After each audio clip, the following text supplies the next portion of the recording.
what did we get to this week? So we kicked off talking about David Swan's article on Canva, and we discussed their changes that might be coming for them ahead of their IPO. Yeah, that was a really good long form article. And that segued into the Accidental Angel of Rayn Ong, which then led us into the great new podcast that Cheryl, Mack and Maxine Minter have launched. And the first episode was with Jessy Wu. So we unpacked that a little bit in terms of what we really enjoyed. I thought that was great. And then that led into a bit of a convo about predictions of M&A and IPO activity for next year, with predictions a lot of companies are going to be running out of cash pretty soon. Yeah, which led us to, it's one thing to get into an investment and to put money down, but when's the right time to sell? How much should you sell if you're a fund? We found an article that shared some ideas, which I thought was really helpful. And then we really quickly touched on Startmate accelerator program, some advice that they're giving founders, and also about their own funding model. Yeah, which then led into Simon Thompson last week had done a story into a study that was done on founders and their personalities, which we all know that founders have interesting personalities, but this study put some empirical evidence behind that. And whilst the study's really important, and I thought Simon's article was really great, understanding style and even having diversity is required, but it's not sufficient. So we then shared some ideas and some ingredients, or what are some of the other ingredients that are required in order to achieve success. It was a great little deep dive, and through all that, I tried to keep myself together while I'm sitting here with COVID. And Jack, in the post-return from France, after getting back on his 6 a.m. flight this morning and struggling with a bit of jet lag. I can't even talk. Leaving me to carry you. All right, let's get into it. Morning. Jack is back. Jack is back. I prepped a little song, Jack. You were born 10 years after this, but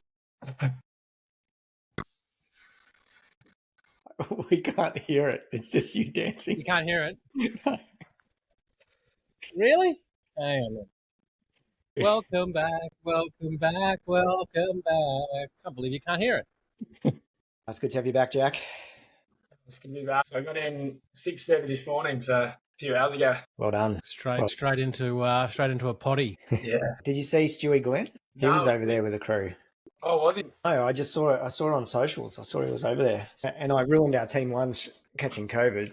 So I guess asking what we're excited for. Jack's going to be excited for sleep by the sounds of it. Yeah. Looking forward to catching up on some sleep. Been doing some prep on the offsite, which we're full for now, which is excellent. And unfortunately have had to say no, not because we're trying to be wankers, but the place that we use is a bit tight for space. And so once we run out of space, that's it. I'm always keen to add more, but there is no way we can fit any more in this space. So we are at capacity. Is there a way of demanding our host puts an extension our host on? Expands? For the 2 times a year we come there, we need an extra. I'm sure he'll be fine with that. But I'm really looking forward to it. Beautiful location and good crew that's come together of B2B founders. So it's going to be a good weekend. Yeah, they're going to be really good. All right, shall we get into some news and events? Should. What are we kicking off with? I think it was an article by David Swan. Yeah, and this is not supposed to be the Canva podcast or the Canva fan club, but I think he's probably one of the best long-form tech journalists around and actually spends time to properly go into the detail, which I appreciate. Yeah, I think he's a real asset for our ecosystem to have a journalist do the research and write these articles and editorial pieces. And it's good to see his profile building too over the years. Yeah, I spoke to him at South Start over lunch, I think it was, and there's an actual genuine interest. But we'll put a link to the article, given it's a long form article. We won't go into all of the bits and pieces, but he was talking about in the lead up to their likely IPO that at some point it felt that the balance may have been off, and the exact wording was media reports cited complaints of increased pressure and culture of micromanagement, specifically the company's performance rating system that marked workers across 5 categories: missing, approaching, thriving, excelling, and redefining. Canva says that it's all about making expectations clear. More workers are climbing into the top category, it says, and the team like the clarity and recognition. The media reports are inaccurate, it insists. I just thought that was an interesting point to put in there. Yeah, I'd love to understand their little performance system in more detail. But as companies approach these milestones or critical moments of change, like an IPO, it's inevitable that something has to change internally, right? And this is your expertise, Don, helping companies through these life cycle transitions. Yeah, and I think the reports are accurate. They're going to be accurate, that some complaining is occurring because some humans really enjoy accountability and frameworks that give them an opportunity to grow and develop, even though they're painful, and some don't. And the ones that don't, they are going to arc up a little bit, but it's incredibly important at this phase of the life cycle. And we'd gone through it in a previous episode, but as we know, I can't get through any of these things without sharing some sort of chart. So I'll just put this back up to remind the viewers at home. This is just one model, obviously, but where they're at, and can we see that? Nope, not yet. Oh, yeah, it's loading up now. So they're still in that really growing phase. They're still in that go energy where it's high flexibility. You can see that red line there, really high flexibility, but still developing the controls, still developing the predictability, still developing the controllability. And things like those performance frameworks is all part of that evolution. And what happens is people that are used to no frameworks, no accountability, no controllability, sometimes some of those people get a little bit cranky and upset, but they're required on that journey. Now, Canva, from my understanding, well, not Canva, from my analysis, hasn't yet entered the traditional adolescence path. The founders are still in control. They're still growing like a weed. They're still doing all the things that they do. And there will come a time where it actually becomes more difficult because that adolescence period, which is normally when professional management come in, when more controls come in, and often that is aligned with this. The IPO process is going to be a hell of a push into adolescence because those controls, they just come incredibly quickly. That predictability has to be developed. We have to hit numbers, have to hit investor expectations, and inevitably the flexibility starts to come back.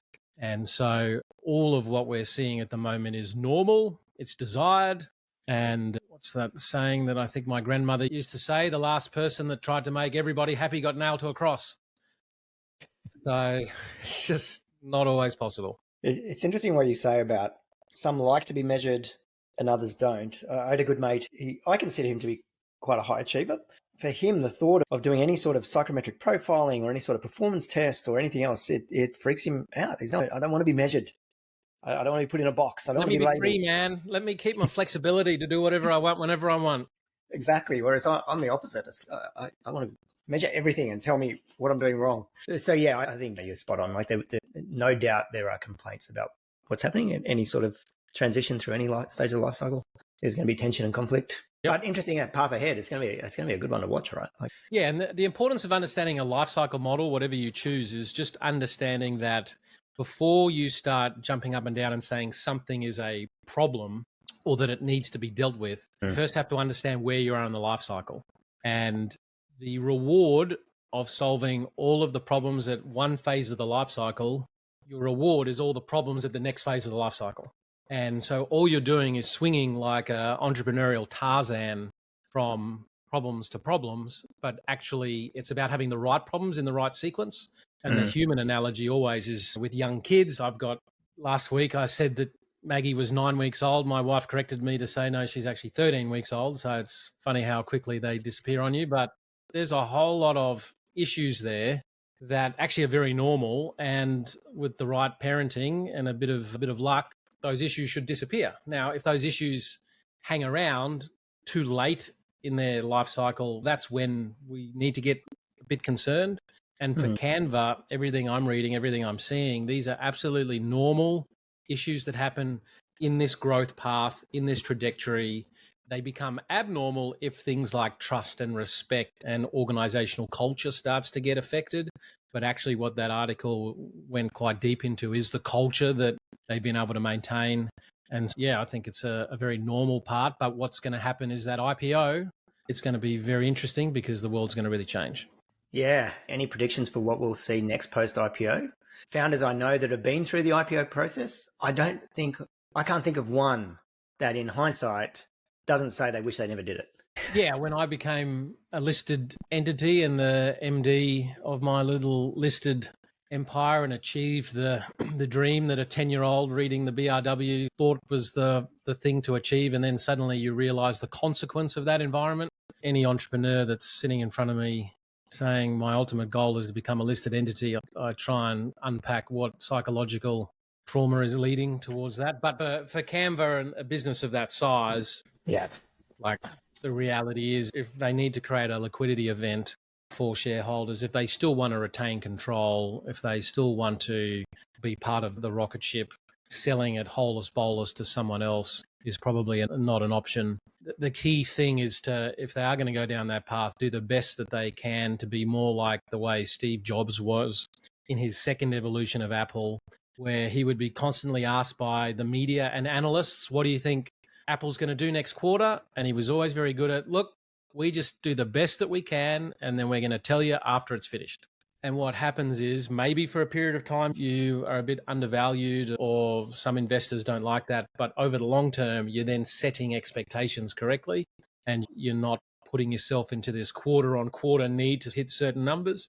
And in a listed environment, if you don't need money, then you don't need to worry so much about share price and investors. And when I became public and listed, one of my biggest shareholders during some of the more challenging times tapped me on the shoulder and said, look, you're just going to understand that if investors want to be part of your journey, they'll hold. If they don't, they'll sell. Don't try and get too involved in that. Concentrate on the business, and everything else will look after itself. But anyway, we'll see what goes. Now, another little article came out. One of the Canva shareholders, through his early participation in Blackbird, was Rayn Ong, and there was an article that came out in the AFR. And what I liked about it was there wasn't any cuteness or cleverness or trying to be too self-congratulatory. It was, no, I married well. My wife's father had some dollars. He backed me.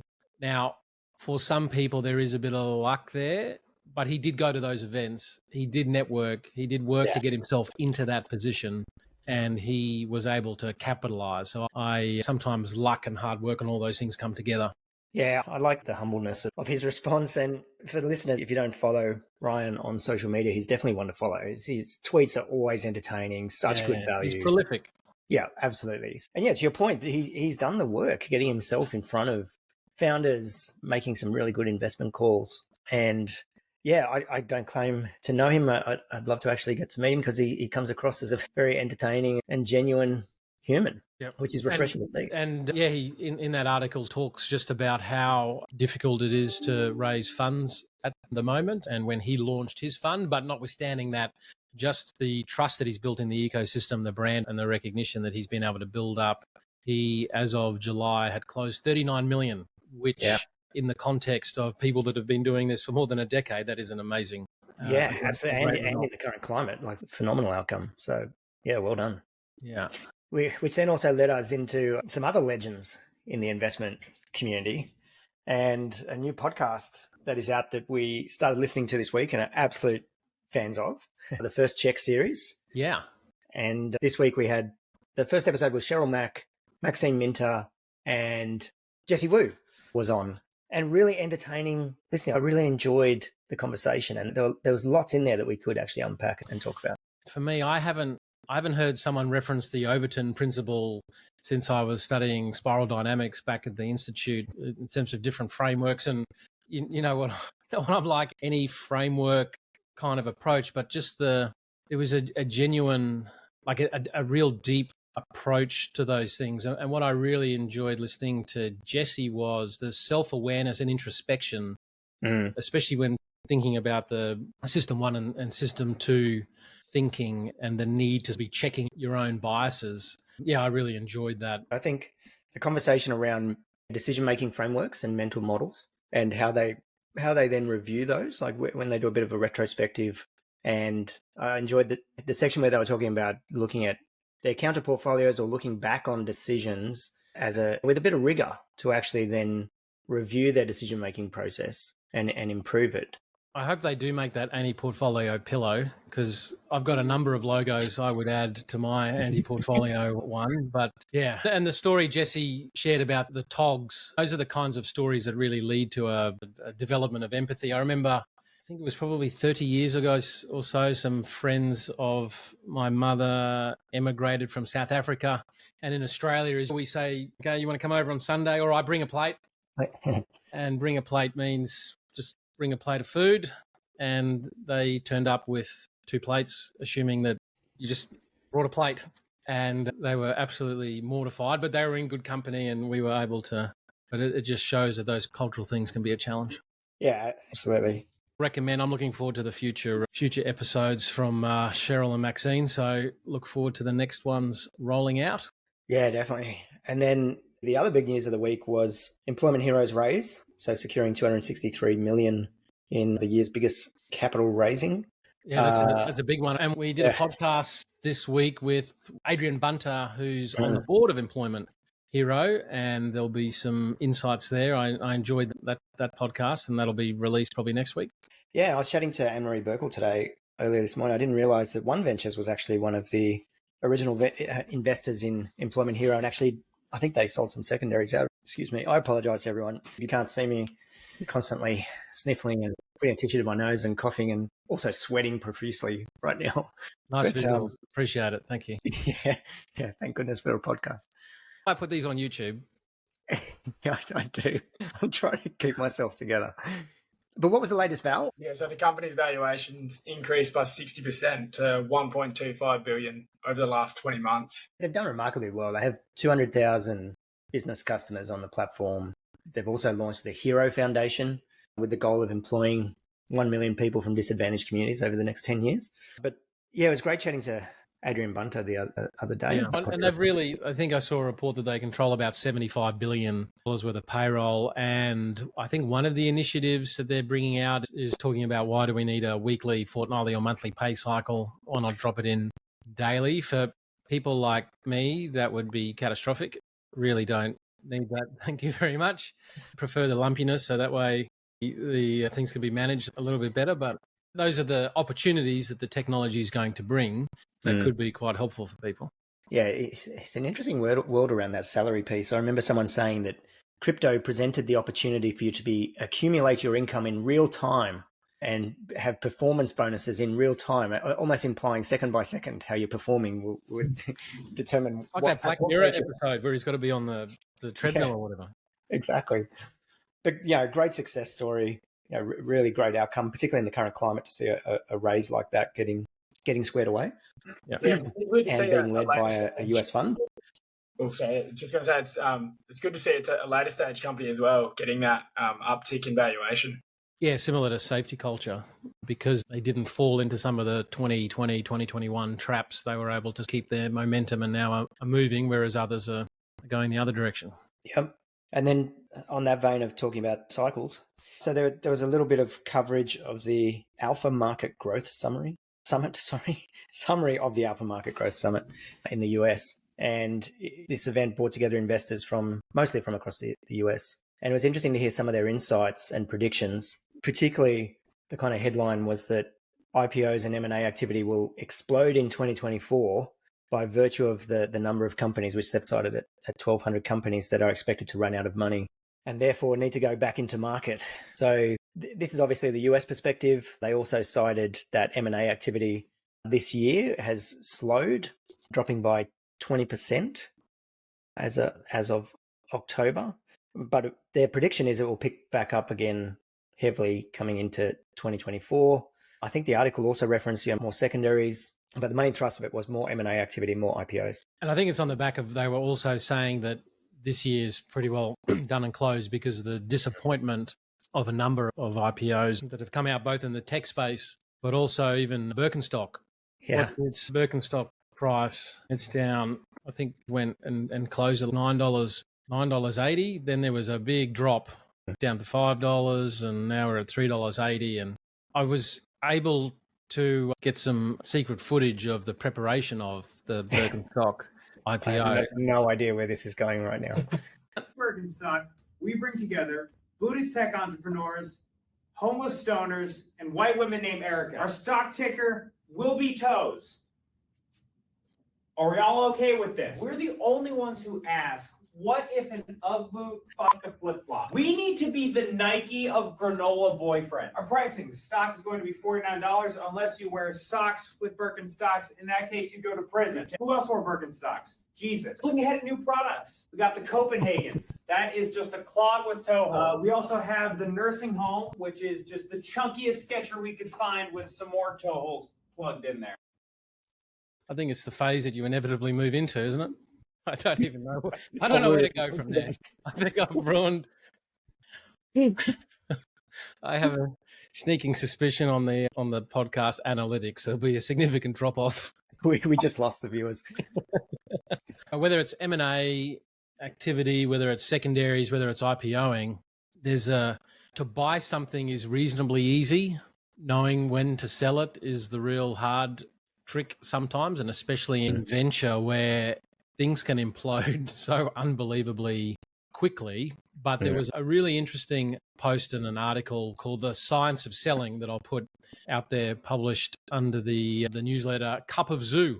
And what it just puts some ideas forward for venture funds, when to sell, when to do some secondaries, what percentage.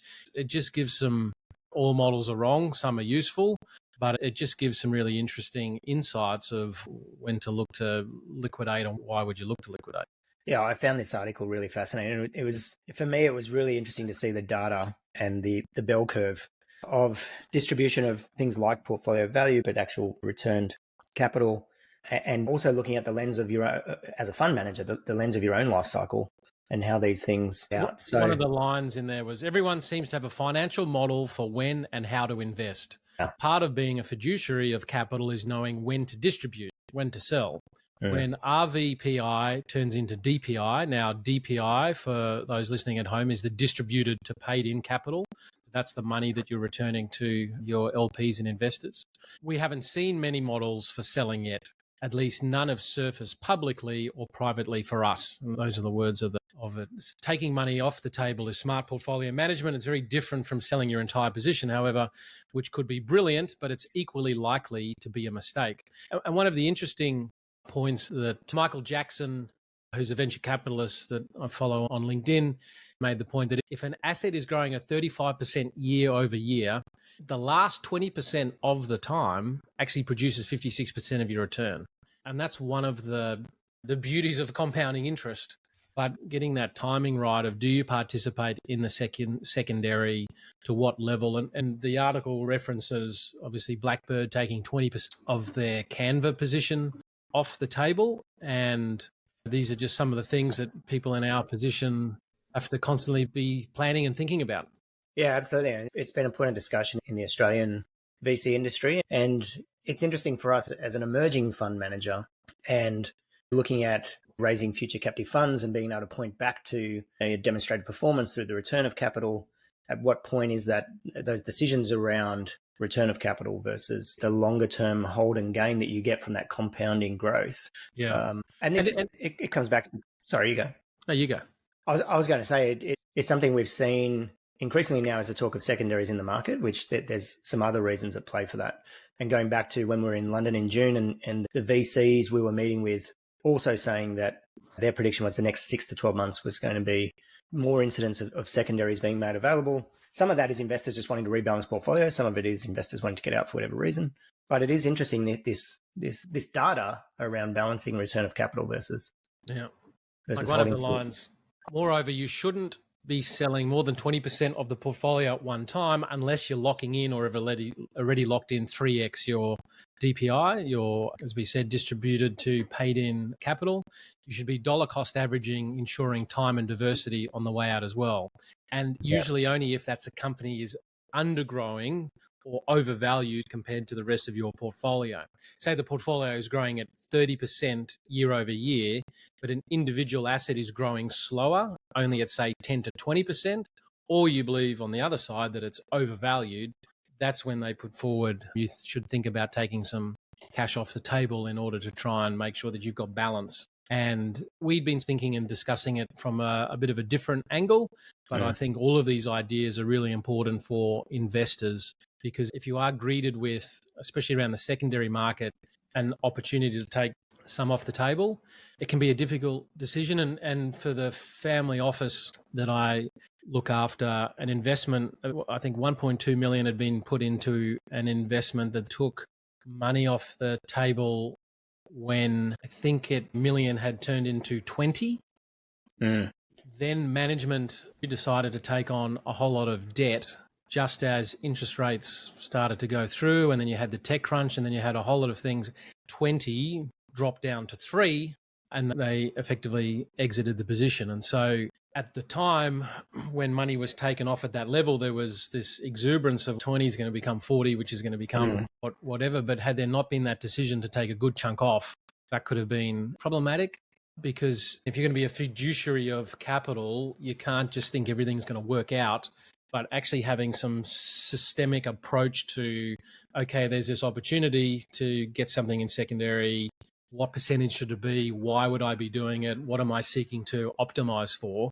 Pre-planning those conversations and pre-planning those decisions mean that when the time comes, back to what Jessy Wu was talking about, you can be more in system 2 thinking rather than floating around problematically in system 1. Yeah, absolutely.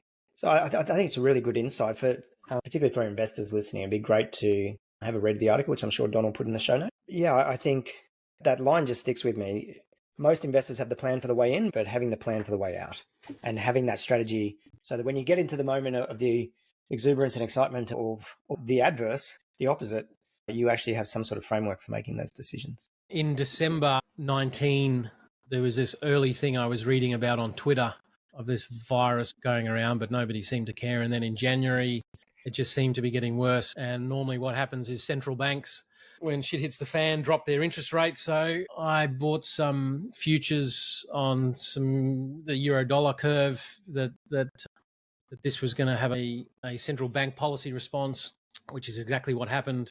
But I cashed out at about 12x. And had I have waited only a few more weeks and not been so system 1 in my thinking, a bit more system 2, it would have ended up at 40x. And it's a small difference. It's a slight difference, but again, I didn't have the system 2 approach of, just got caught up. Yep, that's right. It all works out. Yes, and you still got the, what was it, 12x? Yeah, and that changed the trajectory of my life a little bit, so I cannot complain. I should say, just because I'm a degenerate idiot, I am a little while ago short Tesla, so it's not a real investment unless you put it out there. But when the CFO quits and when the CEO's brand continues to end up in the toilet and all these other factors, so hold me accountable. Yeah, okay. So anyway, that's just me being me. That's one for us to loop back to in a future episode. The other news of the last week was an article on Startmate. Actually, there were 2 parts of this for me, this article from Startmate. One was I think it was the headline of the article was "Don't talk to VCs," was the advice given by Startmate to the startup companies. And once you actually got into the article and read the actual context, what it was referring to was the advice to founders of either be talking to customers or talking to VCs. Trying to do both at the same time is a loss of focus and distraction when you're going through a program like Startmate. And when you're too early, if you're at Startmate. Yeah. So the emphasis was go and get your customers. So it wasn't an anti-VC stance despite the clickbaity headline. It was very much advice to focus on the fundamentals of what matters for your business and go and talk to customers. And I think what they do really good is helping them get that MVP sorted and that traction. And another podcast we did this week that'll be released was Nick Abrahams, who is one of the co-founders of LawPath, which is a hugely successful business that has now over 400,000 users. But one of my favorite bits from there is the simplicity of him finding market product fit, which was he emailed 2,000 small businesses and said, if I build this, will you use it? And he got enough interest from that allowed him to build his first MVP. Those small businesses were true to their word. And then from that, they started to build it. And it's very similar to what Susanna George was saying in terms of Urban List. The way that she had her MVP metrics of really early on to work out if she was on the right path. And that's really what Startmate is doing. Whereas in the last 10 years where it's never easy to raise capital, but there's been a lot of money available just for ideas, entrepreneurs went more the resources route rather than the resourceful route. And now with the market the way it is, it's even more important to go the resourcefulness route and really concentrate on customers and revenue, because that's the best form of cash because it's non-dilutive. Yeah, absolutely. And Startmate is, I wouldn't even say arguably, I think it is Australia's leading accelerator program. They've been at it for a while and highly regarded. They had a very strong US market focus in the early iterations, where part of the program would actually be spent in San Francisco and down in the Bay Area. And the other awesome part of their model is this mentor investment fund, where mentors in the program actually put skin in the game. They put their own capital in that ends up going into the companies. So really highly regarded program. And what's interesting for me, having run some accelerators before, and I love the quote from Brady Flockhart, who's Startmate's head of investment, in the article that said that the business model of an accelerator is absolute shithouse. Because it is. But the remarkable achievement for Startmate is that they've actually hit revenues of 3.5 million now. And the article was describing it's not only profitable, but it's now self-sustaining, which is a huge achievement. Taking your own medicine. Yeah, absolutely. And fantastic to see. Really fantastic to see a program like that that's now got that self-sustaining model behind it. Absolutely. Another article that came out this week was from Simon Thompson of Startup Daily, where he had done a report into a study that had been done. And his article was called "A Deep Dive into Founders and Their Personalities Reveals How Important They Are to a Startup Success." Did you see that one? Yes. So first of all, huge fan of Simon and known him for a while, and I always love his content pieces. And for you and I, we always love this particular category of content, anything that's looking at the human dynamic, styles, entrepreneurial styles, teams, high-performing teams. Yeah, this article was particularly interesting this week. And so his article is a summary of the study. So I thought I'd just read a couple of bits. Startups are a vital source of innovation, yet the most innovative are also likely to be the least to survive. The probability of success of startups has been shown to relate to several firm-level factors, such as industry, location, the economy. Still, attention has increasingly considered internal factors relating to the firm's founding team, including their previous experiences, failures, the effects of founders' personalities on success of new ventures, however, is mainly unknown. Here we show that founder personality traits are a significant feature for a firm's ultimate success. Here we show that a founder's personality traits are a significant feature of a firm's ultimate success. They go on to talk about how they define success. We do not find one founder type. Instead, 6 different personality types appear. Our results almost demonstrate the benefits of larger, personality diverse teams in startups, which show an increased likelihood of success. The findings emphasize the role of diversity of personality types as a novel dimension of team diversity that influences performance and success. When I'd first read it and it was put forward that founders have different personalities, my initial reaction was, yeah, no shit. And that it's a factor in success. It was like, yes, okay.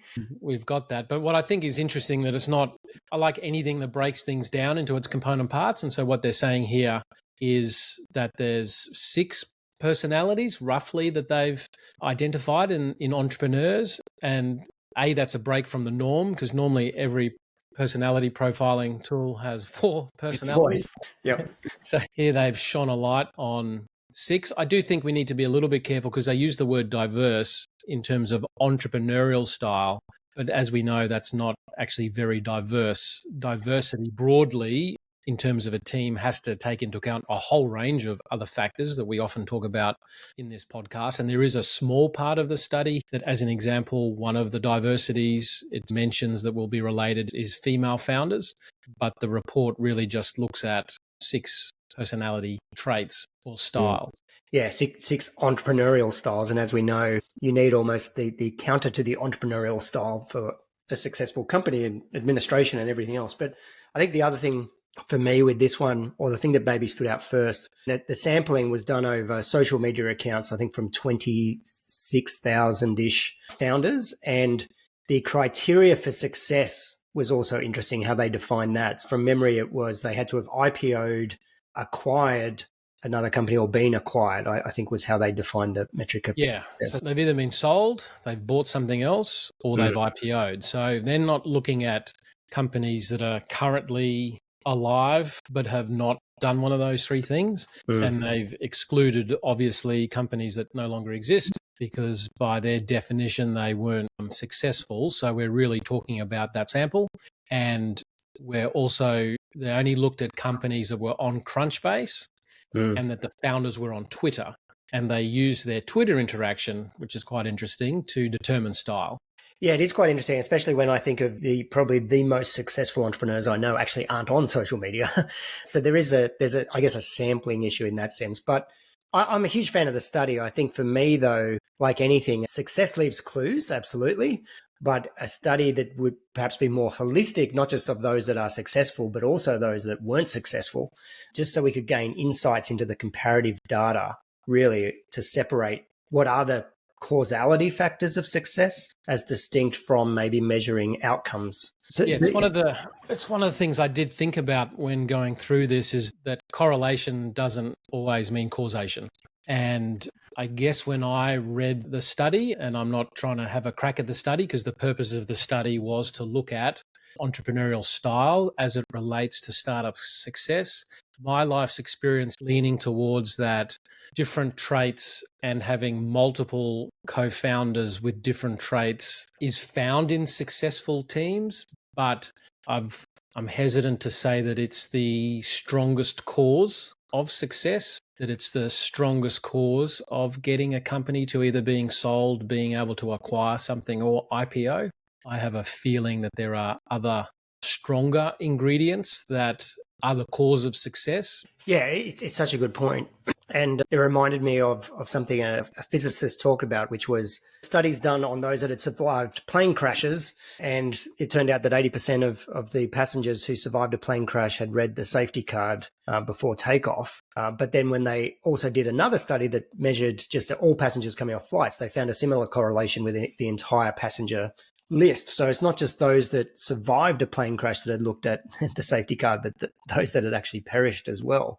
And yeah, that point that there's an expression after, therefore, because of it, like we assume causality of these things, whereas often the underlying cause is something completely disparate that isn't represented in the studies. From a survivorship bias, I'm always reminded by the example that is used around the World War II aircraft, that when the aircraft would come back, to begin with, they started strengthening the areas that had bullet holes. I'll bring up the Wikipedia page. Has that come up? Yeah, so survivorship bias, as a reminder, is the logical error of concentrating on entities that have passed a selection process while overlooking those that did not. This can lead to incorrect conclusion because of incomplete data. And so the example that's often used is when the aeroplanes came back, they looked at all of the areas that had the bullet holes and they sought to strengthen those areas. But actually, they should have been looking at the areas that didn't have bullet holes, because those areas were really the areas that were affecting the planes that didn't come back, i.e. where the engines, where the hydraulics, where the personnel were. It goes on that says survivorship bias is a form of selection bias that can lead to overly optimistic beliefs because multiple failures are overlooked, such as when companies that no longer exist are excluded from the analysis of financial performance. It can lead to a false belief that the successes in a group have some special property rather than just coincident, as in correlation proves causality. And I think we've just got to be a little bit careful, and I'd be interested to see what your thoughts are. I think in this case, yes, diverse styles, that's one thing. But to your point, and definitely your area of expertise that you talk about a lot, Don, those other factors of how the team interacts with each other, the dynamics between them, and things like trust and respect. Yeah, I went to the study and I did download the PDF and did a search for the words trust, the words respect, and the words conflict, and they don't feature at all in the study. Now, the purpose of the study, again, was around styles, but given the reporting on it, and study itself is called The Impact of Founder Personalities on Startup Success, I think if in parallel, not to want to take anything away from the study, in parallel, I think it would just be good for us to share some perspectives of what else is required for success, because complementary, diverse teams is required, but not sufficient. And rather than us rabbiting on about it, if it's all right, I'm just going to play a little video from Dr. Ishak Adesis. Those that listen to the podcast will know that he's one of my favorite people out there from a frameworks point of view. He helped me understand later in my entrepreneurial journey that a lot of the things that people point to with regards to success are required, but they're not sufficient. Yeah, completely agree. And if it's the video I'm thinking of, Don, because there's lots of good ones from Ishak, then yeah, absolutely touches on this exact point. What are the ingredients that lead to mutual trust and respect? Thank you for this question. It's a very, very important question, because otherwise the word mutual trust and respect sounds like other religious preaching, trust each other, love each other, and then what do I do tomorrow morning? To operationalize it.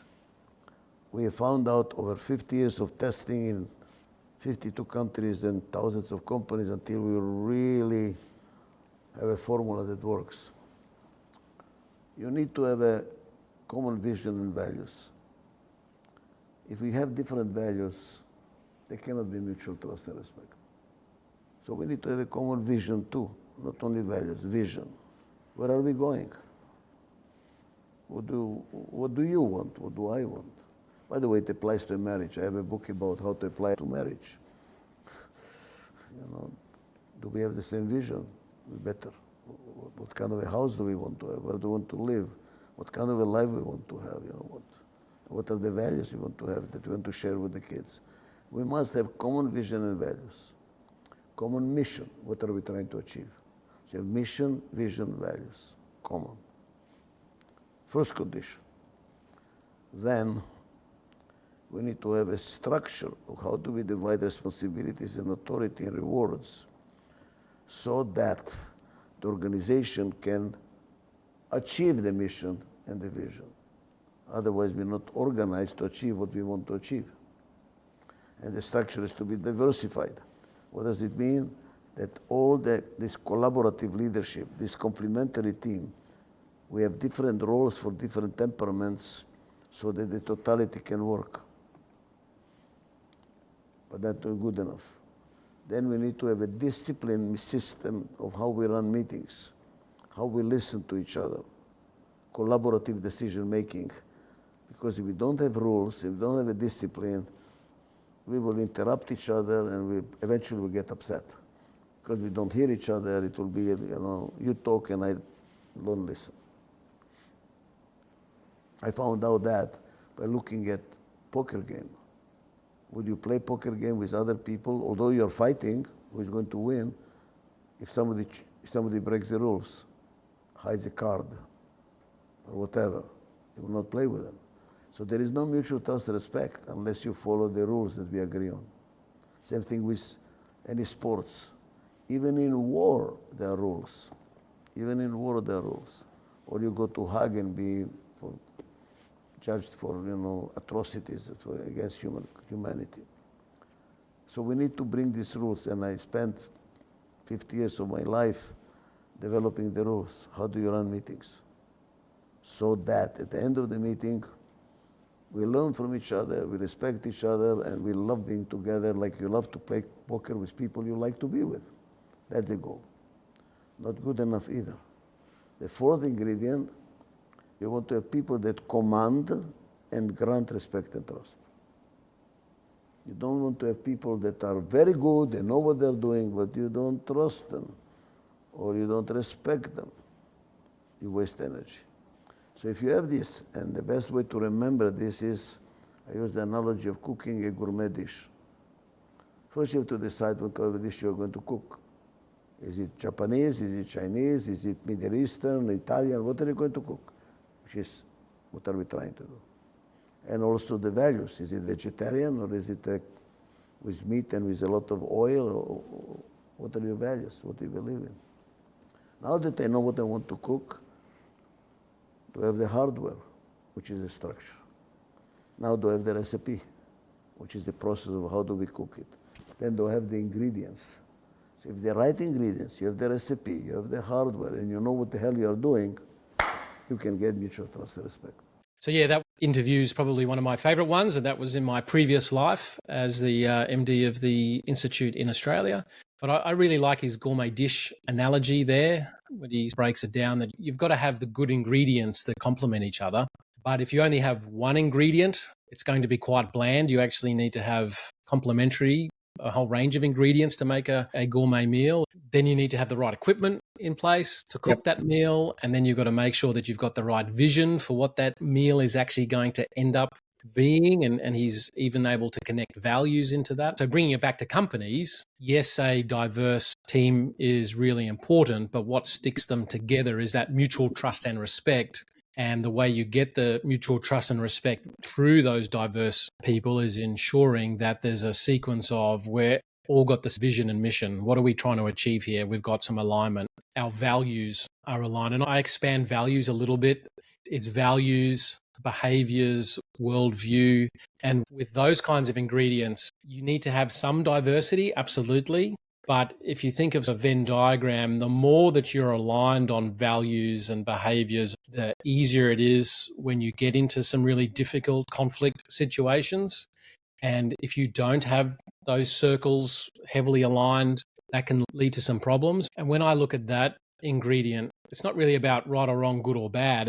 We don't want to be naive and say everyone in the world can work with everyone. Depending on your relationship and depending on what you need is going to depend on how much you need those circles to overlap. I have some friends where we've got quite a lot of overlap, but I know I could never work with them. Yeah. That doesn't mean we can't be good friends. And so the gourmet dish of the friendship group has a different level of requirement around behaviors and values and those kinds of things, if that makes any sense. Yeah, no, it makes total sense to me. I love that video and I love the analogy to, the cooking and the recipe. We can have all the right mix of styles, so that the people, but the structure, the processes, the strategy, like where people are organized. But I think that element of trust for me, I'm a fan of the Thin Book of Trust. It is a small book. It's very easy to read. It's by Charles. But breaking down trust into its components, like its own sub-ingredients around sincerity, reliability, competence, and care. And to your point just then, I think of, we see founders going to business with their friends or founders going to business with family or their partner, and they have high trust in one relationship context, but trust of itself, like we know, can decay quickly. It's also contextual. And as an organization changes stages of growth, that's required from each founder might also change. And therefore, that ingredient of trust can also change. So these things are never static. And so it's one thing to have these different styles, and then it's about how do we build trust and respect in the team. But these things also naturally evolve with the life cycle of the company too. So they take a lot of proactive work to get right. And so to the point around this study, it's great to have these measures of styles, but what are all these other measures of all these other activities that need to be done to make them work together? Yeah, and I don't want to divert too much, but trust is something that can be broken incredibly quickly. And we went with the caravan with the kids and a whole lot of friends on the weekend. And for a short moment, I forgot I had 3 children and not 2. And Maggie may or may not have been left in a pram somewhere. So the trust in me from a range of people is gone for a little while. And you only do that once, I must say. I'm very lucky that within moments it was realized. But I just, let's get back on track, Donovan. If you're listening, darling, I'm sorry again. I don't know how many times I could say it. Yeah, so I guess just to be clear, it is a good study. There's good reporting on it, but we see success as determined by their criteria actually needing these other ingredients. And it's what we do with, I think if we were to boil down a big chunk of what we do with our portfolio is that we're trying to work with them to help them understand those ingredients. So then that way they can create cultures of high trust and respect. So then they can go and solve problems. That's really where the rubber hits the road here. I saw a post on LinkedIn where it talked about companies fail because they can't find product market fit and the founding team disintegrate. I think what the post missed was the founding team disintegrated whilst trying to find product market fit. Yeah. These conflicting issues came up, these scenarios came up, and that in hindsight, it turned out that there wasn't the trust there to transcend those, to jump above them. And so with the teams, rather than going in and telling them what to do, we're going in and running workshops and sharing frameworks and in there whenever they'd like the assistance, really to help create the rails to run on, to give the frameworks to implement those ingredients. Because there's a sequence there. Make sure they're aligned on vision and mission. And what are our values going to be? What are the behaviors that we need to reinforce those values? Is there alignment on worldview? So if we've got those ingredients, okay, what is the structure required to achieve that mission and vision? And we've spoken about structure in the past being around responsibility, authority, rewards, and those are all integrated. And then once you've got that structure, who are the best people? And style and trait is related to structure, because at a certain point in an organization's growth, when you first started, you hire generalists that can do lots of different things and get a lot of energy from the mission and the vision and the passion. But as you grow, that structure has to change more to people that are specialists, and trait and style is linked with specialization. And irrelevant of all of those ingredients, the recipe, the rules of when we come together. How do we have decision-making meetings? How do we have implementation meetings? When we're talking about something really conflict-laden and complex, do we have someone come and translate? Do we have someone come and help us? From a personal point of view, is an acceptance that it's really hard to help yourself. When you're in the painting, it's just hard to see the whole picture. You need the support of others. Now, that doesn't mean that just because we can't help ourselves, we can't help others, and we're positioned for that. But there becomes this almost dichotomy of you can be helping others because you've done it before and you've been trained, but that doesn't mean you can solve it for yourself. It's a bit more circular than that. Yeah, absolutely. What I love about this article and the work Simon's done around this to share this is the fact that we're starting to talk about these more humanistic elements. There often is a big focus in terms of helping companies around the sales strategy or the business strategy or all those key elements, whereas this is actually looking at that more humanistic side, the people management. And so I do love that. I love that there's articles out there now talking about these kind of elements. And it comes down to that sort of line, right? Everything is required, but nothing individually is sufficient. It's just that often when people stand up and talk about their successes, we achieved product market fit and we were customer focused and we had a lot of passion, we had a lot of energy. Very rarely do they stand up and say we prioritize trust and respect, and that was our main asset. And using that asset, we were able to traverse all of the problems that come up. And what does problems lead to? It leads to uncertainty.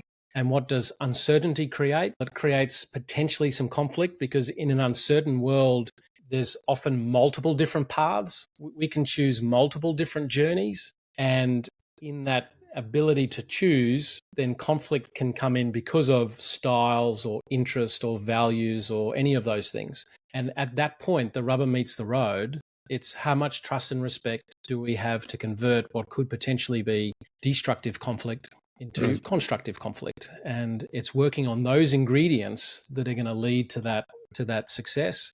And this is excellent. We've got a study that says there's actually 6 types of entrepreneurs, and the study even goes into what some of the traits are. The study goes into different traits like agreeableness, conscientiousness, extroversion, emotional stability, openness. There is some empirical data here where you can actually have a look at all of those things and how they correlate and feature in success. But then it's ensuring that we understand that there is some glue that's required to stick things together, because if everyone's the same, if there's no diversity, we find time and time again that doesn't lead to those outcomes. So this study absolutely highlights, and we agree, we need diversity. I would just suggest you need more diversity than just entrepreneurial diversity. But if you're going to have diversity, you're going to have difference, and difference potentially leads to conflict. And conflict is either going to be constructive or destructive, depending on the trust and respect between people. And trust and respect is a function of, are we aligned on the vision and mission of what we're trying to achieve here? Do we have enough alignment around values and behaviors and worldview?